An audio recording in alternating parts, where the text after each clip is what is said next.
Welcome to the Tech Egg. Don't get scrambled. Enjoy the video.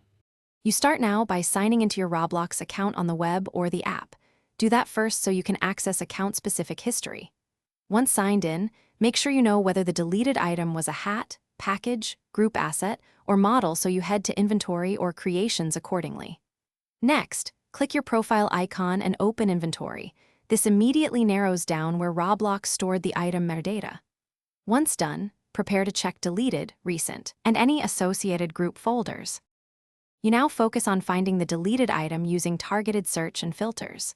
First, apply inventory filters, owned, creations, and recent, to limit results, and type the exact item name or creator username in the search box.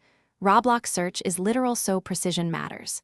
If it was in a group, open group assets and check roles that could own the item. Once you spot the entry, click it to view details and look for a restore or request recovery option. If none, note the item ID for reporting. You finish by restoring the item or escalating. If a restore button existed, use it and verify in inventory. Make sure the item appears in creations or your avatar editor.